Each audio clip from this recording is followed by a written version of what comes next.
My name is Ian Walsh. I'm a farmer in the Cranbrook district. We've been farming here since 1957 when we came to this area from South Australia.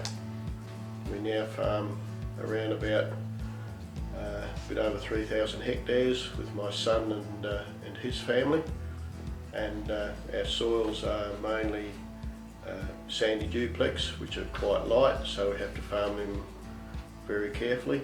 We've adopted a number of strategies over the years to deal with this light soil and the very variable Mediterranean climate in which we farm.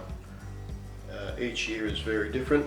No one year is exactly the same as the other, and that has always been the case. So we've built into our farming system a very flexible farming system so that we can deal with each year as it unfolds.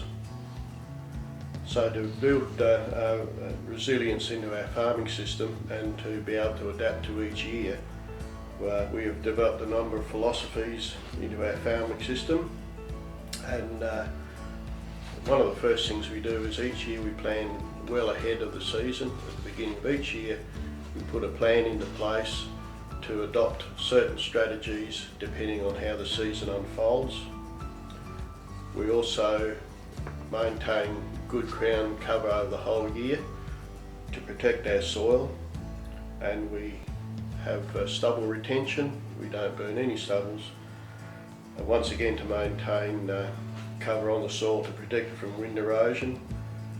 And our sheep enterprise is designed to lessen stress on the whole system at the end of summer, so that and in the early autumn, so that once again to keep stress off the land when it's most vulnerable in the autumn. And we try to utilise subsoil moisture through perennial pastures and summer cropping. So our livestock management is a self-replacing merino ewe flock, and we manage that to have as little impact as possible on the land when it's at its most vulnerable, which is mid to late autumn and early winter.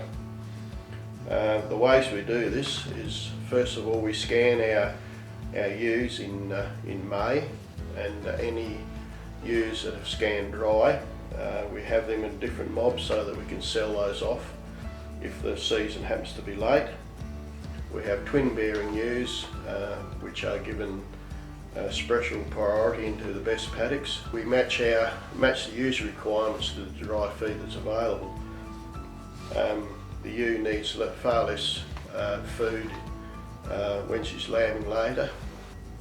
Once the lambs are weaned, they are kept in very good condition over the summer, and so that they're available to be sold at any time during the summer if the season's turned out bad. So once again, we're always trying to reduce the pressure on the land but still maintaining a viable enterprise.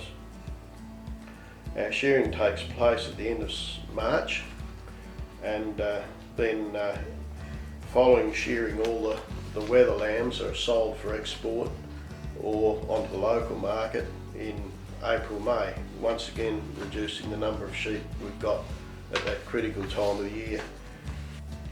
So once again, we have a very variable climate, and one year has never been the same as the previous, and I've been farming now for well over 50 years, and each season unfolds differently. As that climate varies from year to year, we must remain flexible to remain viable.